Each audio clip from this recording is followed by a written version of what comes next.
to if it's especially valuable or if, you know, something horrible happens and it's hilarious. So either way. I find that my students they're forgiving of any kind of a mishap. Yeah. They're pretty forgiving. Yeah. You know, that's one of the things. If something goes wrong, you just, you know, we figure it out. If kids never see us make mistakes, they don't know how to recover from mistakes. Yeah. I agree. So there's Tori. Can you hear me this time? Can we hear you? Can we hear Tori? Yeah, let me turn the volume up. Try again, Tori. Testing 1, 2.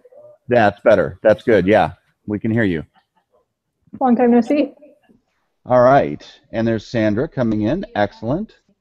Thank you. Hi, Sandra. Hi, Kevin. Good to see you. Good to see you too. All right.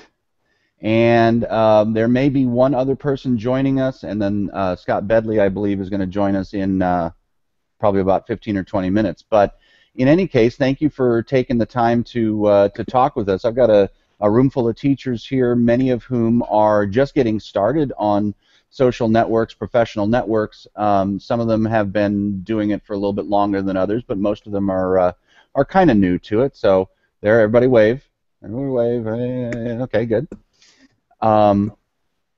So if you would, Tori, would you introduce yourself to this group here, and then Sandra, I'll have you go after that. Sure. Hi, everyone. My name's Tori Trust. I'm an assistant professor of learning technology at the University of Massachusetts Amherst. I'm a graduate of La Costa Canyon, where I had this guy, Mr. Fairchild, for my senior year of physics. One of the hardest and funnest classes. Couldn't take good enough English classes. And I do research. I did my dissertation, and I've been continuing to do my research on professional learning networks and the benefits for ongoing learning and growth for K-12 teachers. Thanks. Sandra, would you introduce yourself? Hi, I'm Sandra Chow. I teach in Toronto, Canada, and I'm an elementary teacher. I met Kevin actually at the Google Teacher Academy, and since then, him as well as other people from the Google Teacher Academy have been a part of my professional learning network. I've met others through the Google network as well as through ISTE and on Twitter. And even within my school board, which is the Toronto District School Board, is the 4th largest school board in North America. Sometimes we don't know, and we have difficulty meeting other teachers in our school board, and so we use social network a lot in order to connect with each other. So could you tell my my group here what have been some of the benefits to you personally and professionally from using social networks for professional purposes? Is this for both of us? Either one. Well, for myself, just being able to connect and network with vendors. Sometimes we're trying out new product or trying to find out even ed tech products or websites or information that can be useful for a specific area in our classroom. Just within our own school, you only have maybe 10 to 20 teachers, and a lot of them might not be tech savvy, so that kind of narrows it down to maybe 5 teachers. You don't have very many people helping you out. So if you can just widen your network a little bit, you all of a sudden have access to a whole bunch of other resources and knowledge and understanding and professional learning that you wouldn't have had before. And the other thing that I find really, really helpful is it helps broaden my perspective on what education is like around the world, rather than just being focused in my own province. And I mean, I'm not sure where you are actually. We're in North County, San Diego, Southern California. Right, so rather than being even within your own state or within your province, being able to see what other countries and other even provinces or states within your own country, how they do certain things, and not necessarily even in ed tech. It could just even be in curriculum or in just pedagogy and research. What's a better way to teach?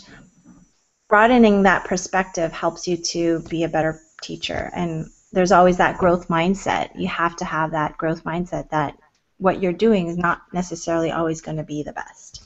Okay. Thanks. Tori, what do you think? Wow, PLNs, professional learning networks, have changed my life in so many ways, and all for the better. I mean, just last year when I was starting my job as assistant professor and I was assigned to teach a class in 2 days, I was told I had to teach a new class on technology integration for teaching and learning. The syllabi was terrible. They were still using PowerPoint as the main tool that they taught the teachers. So I posted on a Google Plus community for ISTE, which is the International Society for Tech and Education. They have a teacher education network on there, and I said, please help. I can't. This is such a broad topic. I'm not sure what to cover. And then I ended up getting 6 professors from around the world actually sent me their entire Dropboxes of all of their syllabi, all of their resources, examples of all their student projects and everything, and I was able to basically crowdsource my syllabi. I've been able to connect with others and get publishing opportunities for writing research articles, for writing blog posts, and I use it all the time to make changes to when I teach. So I'm literally changing my classes 5 minutes before I go into class, because I'll go on the Twitter and I'll find something and I'll be like, this is the best idea ever, and then I'll just change my whole class right there, and I tell my students that.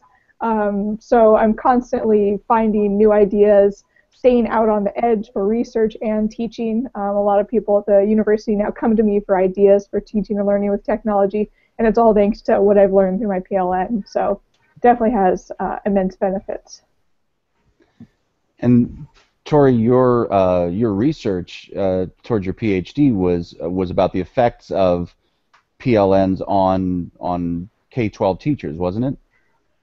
It was actually looking at the Edmodo math subject community and how teachers learn in that space, but I actually just finished a study of 1,400 educators around the world on how they describe their PLNs, what they learn from it, how it's changed their teaching, and how it's shaped student learning.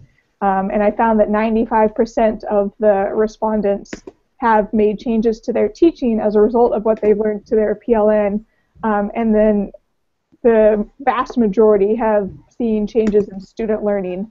There are kind of 3 key areas: affective, cognitive, and social. We like to use really theoretical, abstract terms as faculty, but the affective was just the emotional support, getting over isolation, having a community to share stresses and frustrations with, to get support from.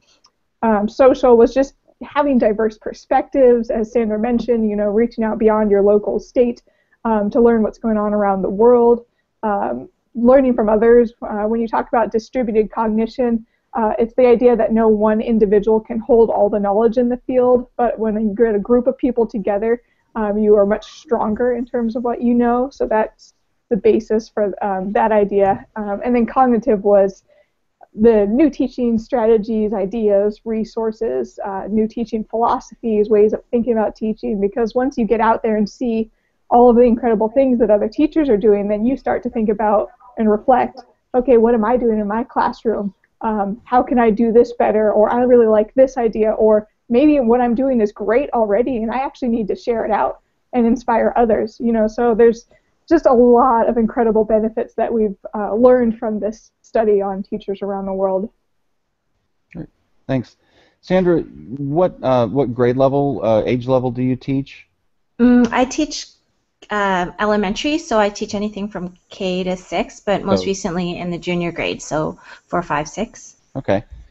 Do you use social media, any of these, with students at all? Yeah, absolutely. I'm still pretty new at it, but the students' work we often profile through social media. What actually convinced me to use social, because I was kind of laying off of Twitter for the longest of time, and just feeling like I didn't want to. I didn't see the benefit of it, and why I wanted to self-promote myself, but what really got me was I work in a inner city school, and so a lot of the students don't have a lot of great opportunities, and so we were doing this really great project, and I wanted to profile them, and I was wanting to see if the local network would come in and profile them on the news. And I wrote emails, I called, I tried all these different ways, and then my student teacher, my teacher candidate, just tweeted the local network, and within the hour she got a response. And the kids got on TV. It was really amazing, and it just sold me right away. Like, I did all this work and couldn't reach anybody, and this teacher candidate tweeted one tweet and out it went. And then since then we've gotten free technology, like it's called Powergistics. We got these 3 free technology towers to store our iPads, and we've gotten our mayor to come to our school, and it was also through social media. He just, our city councilor direct tweeted me one day and said, "Hey, how would you feel about the mayor coming to your school?" And the mayor came to our school. So all of this has been through social media, and so the kids actually are pretty active in looking at our profile and seeing what's out there. Great. So for either one of you, for teachers who are just starting out, who are just beginning to build professional networks, what are some hints or some advice that you could give them to kind of make this a little bit less overwhelming? I'll start.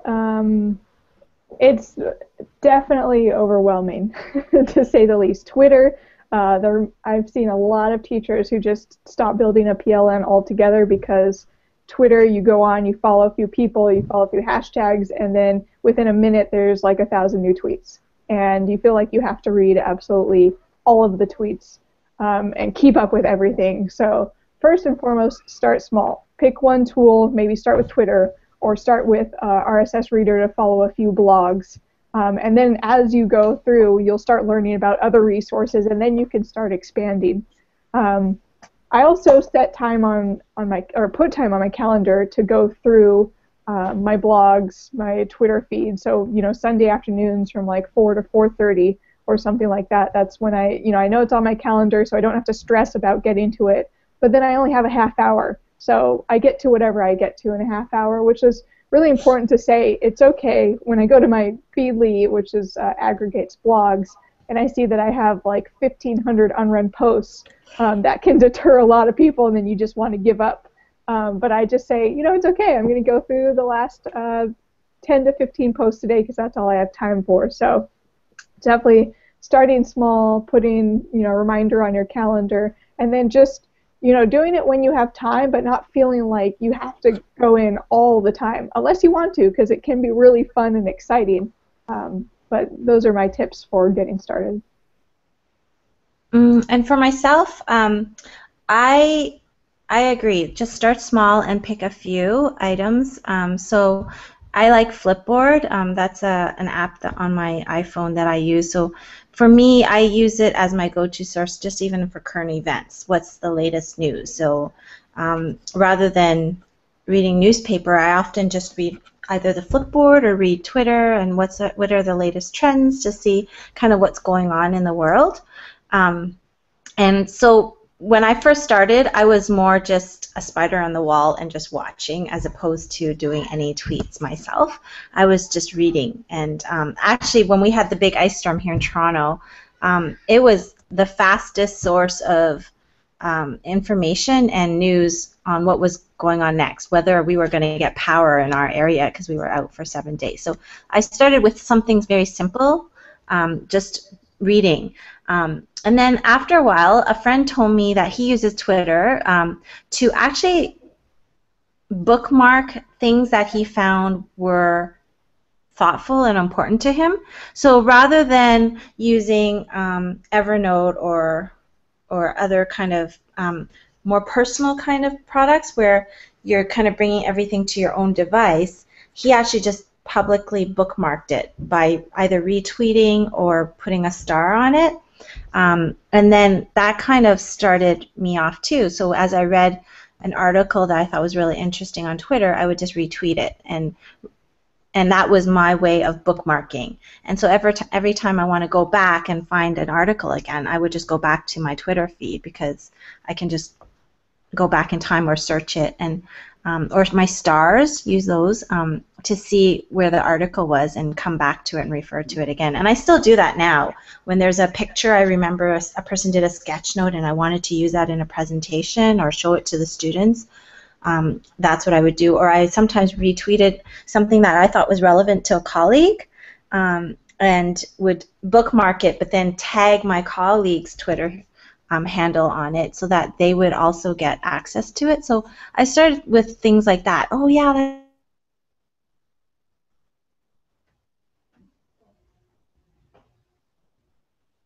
A little bit of a lag there. We might have lost Sandra, unfortunately. Love technology. Yeah, all the way from Canada. Probably got stopped at the border. There's probably another ice storm. Yeah. Do you even know what those are in San Diego? What's that? Do you know what ice storms are in San Diego? In theory, yeah. I can picture what might happen, but yeah, I don't know. But I was going to make a very similar point to what both you and Sandra said. Is when I started on Twitter, I really thought that I had to read everything. I thought I needed to go back to the last thing that I had read and then read forward, and I was going to quit. I realized I couldn't do that. So then I started realizing that whenever I have time, I just go and just do it and look at what I can look at, and if I miss something, I miss something. It's, you can't do that. So you can't do this with fear of missing out, because it's not going to work. So, all right, now we've got two Sandras. Can you hear us? I don't know. Sorry about that, Sandra. All right, now there's only one Sandra. sorry. Yeah, no, that's good. That's good. I think we got most of what you were saying. You dropped out right at the end, I believe. Yeah. Great. So tell us about what kind of people have you met through your professional learning networks, and how have those turned into in-face meetings or conferences? Well, for one, the power, just like, I find vendors are very helpful. Mm-hmm. Again, mine's an inner city school, so we don't always get technology. So my way to source technology for our school is actually to reach out and do research projects with universities, or to do pilot projects with vendors.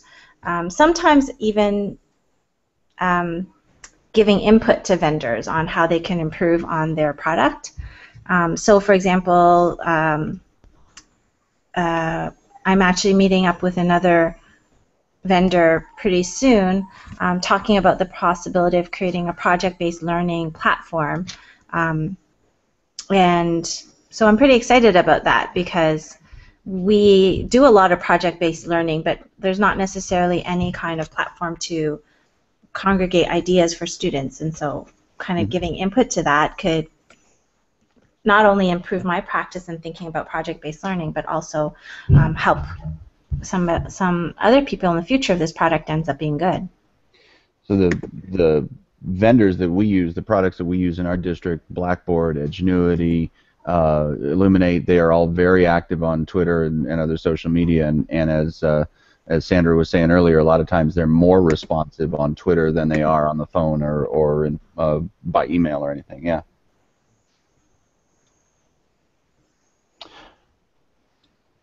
What about, Tori, would you tell us a little bit, you said earlier this morning about the Google Plus communities. Would you tell us a little bit about Google Plus communities and how you use those with your classes?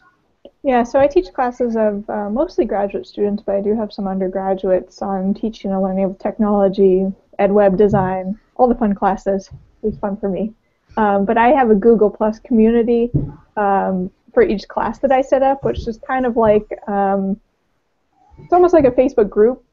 So when you join, you do get notifications. You can also turn those off, but it's a visual. You can embed YouTube videos. It's really easy, and the great thing about it, Edmodo is awesome, but it had some issues with categorizing, and Google Plus communities You can tag things by, so my students actually asked me, they're like, can you set up categories by week so we can go through week by week to see what others have posted? And so I started doing that. But my students, I had 26 in one class, and they were required to write one post and respond to one post each week. And they said it was their favorite part of the entire class. Some of them have continued to use it since, but it was also a great place for me because the students were going out and finding all sorts of information about new technologies, new tools, or issues like the privacy issues that students face in schools, things that I wasn't going to cover in class or just wasn't aware of, or new things that popped up, and they wrote those in the Google Plus community. Other students started responding, and then I brought those discussions, and I decided every week I'd spend the first 10 to 15 minutes talking about those posts in the community, and that was really successful, and I learned a lot, and I found a lot of new tools that I demoed in class and stuff. So the Google Plus community was really great. I also did a Twitter chat where I joined my class of graduate students with a class at UC Santa Barbara, which is where I graduated from, and they had a class on language and learning with technology. My class was teaching and learning with technology, and we had an hour-long Twitter chat, which no one was familiar with, but they really got into, and the hour flew by, and they were networking and connecting with people in Santa Barbara and sharing resources, and that was a huge hit for my class. Like, the students absolutely loved it. So I try to use social media as much as possible. It's important for me to role model it, for then my students who become teachers and professors, for them to role model it for their students, and get comfortable using it. Because it can really expand the community of your classroom beyond just the four walls, being there from 8 to 4 or whatever time you're in school. Then students can go home and say, oh, I just thought about this, here's a quick resource. Or, it allows them to keep connecting with ideas and sharing beyond class time, which is what I really like. One of the things that in the morning session that Jen Roberts brought up is the idea that just having the adults knowing how to use the technology lets the kids know that there's at least someone on the playground, that they're not just out there unsupervised, but that there's someone who is at least watching, even if they're not reading everything.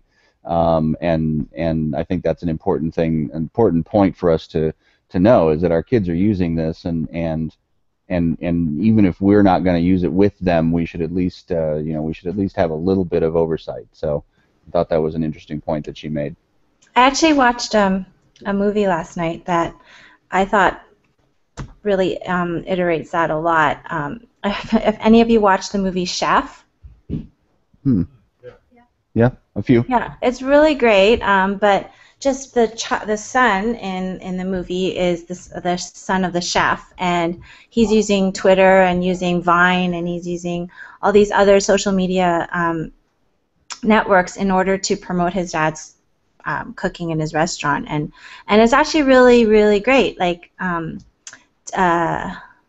it's a cute movie. But the other thing to keep in mind is that each of the social media networks have their own niche and benefits. So if you're doing something that might be more image rich, you might want to use something like Pinterest or Instagram.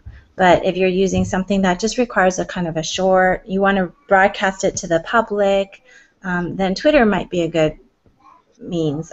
Whereas for Google Plus, I use that oftentimes when I have a small community, and this is the community that I want to share the resources with, and we have minded vision or similar goals. So for example, we have recently started with a group of other teachers from the Google Teacher Academy network that we had, a project on student tech squads, and we've been training our students to become technology leaders, and we started this Google Plus communities for other teachers who are also doing similar things, so that we can share resources and curriculum on how we can train our students on developing student tech squads. So I find that's a different niche as well. So yeah, it's important to pick the tool that's going to work best for what you want to do. So so I know Tori has to get to a meeting, and I appreciate both of you taking your time to talk with us, and thank you very much for this. And we will connect with you on social media, I'm sure, and you'll see a whole bunch of new Twitter people in just a few minutes here. So. All right, follow us. Thank you Yes, very much. yeah. Bye. Thanks, Kevin. Bye. All right, get that there.